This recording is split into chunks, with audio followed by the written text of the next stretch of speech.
2 kilo தங்கத்தில் ஜொலித்த ராஷ்மிகா, ரகசியத்தை உடைக்கும் 20 கோடி பட்ஜெட். ராஷ்மிகா விஜய் தேவர்கொண்டா திருமண செலவு. ராஷ்மிகா மந்தனா மற்றும் விஜய் தேவர்கொண்டாவின் பிரம்மாண்ட திருமணம் தற்போது பேசு பொருளாகியிருக்கு. இந்த திருமணத்திற்கு கோடிக்கணக்கில் செலவானதாகவும் இருவரும் 3 கிலோ தங்க நகைகள் அணிந்திருந்ததாகவும் கூறப்படுது. தென்னிந்தியாவோட பிரபலமான ஜோடி ராஷ்மிகா விஜய் தேவர்கொண்டா திருமணம் உதய்பூர்ல பிரம்மாண்டமா நடந்தது. தனிப்பட்ட முறையில் நடந்தாலும் இதோட ஆடம்பரமும் செலவும் எல்லாரையுமே கவர்ந்துள்ளது. நாட்டின் மிக ஆடம்பரமான திருமண தலங்களில் ஒன்றான உதய்பூர் ஐடிசி மெமெண்டோஸில் இவங்களோட திருமணம் நடந்தது. மார்ச் 4 அன்று ஹைதராபாத்தில் நட்சத்திரங்கள் நிறைந்த வரவேற்பு நிகழ்ச்சி நடந்தது. தகவல்களின்படி இந்த திருமணத்துல இருவரும் சுமார் 3 கிலோ தங்க நகைகளை அணிஞ்சிருந்தாங்க. ராஷ்மிகா 2 கிலோவும், விஜய் தேவர்கொண்டா 1 கிலோ தங்க நகைகளையும் அணிந்திருந்தது குறிப்பிடத்தக்கது.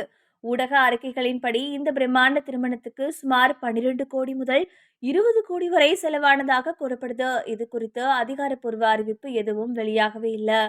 ஒரு முன்னணி ஓடிடி தளம் திருமணத்தின் டிஜிட்டல் உரிமைகளுக்காக 60 கோடி வழங்கியதாக தகவல். ஆனால் இந்த ஜோடி அந்த வாய்ப்பை நிராகரித்து திருமணத்தை தனிப்பட்டதாக வச்சிருக்க முடிவு செஞ்சிருக்காங்க. தென்னிந்தியாவின் இதுவரைக்கும் நடந்த காஸ்ட்லி திருமணங்கள். ஜூனியர் என்டிஆர் லக்ஷ்மி 100 கோடி பட்ஜெட். அல்லு அர்ஜுன் ஸ்னேகா 90லிருந்து 100 கோடி பட்ஜெட். வருண் தேஜ் லாவண்யா 17 கோடி budget. Nayanthara Vignesh Sivan Netflix deal 25 கோடி. மற்ற தென்னிந்திய திருமணங்களை விட பட்ஜெட் குறைவாக இருந்தாலும் பிரம்மாண்டத்தையும் தனிப்பட்ட நிகழ்வையும் இணைத்ததால இந்த திருமணம் அதிகமா பேசப்படுது. இதுவே இதோட சிறப்பம்சமாகவும் கருதப்படுது.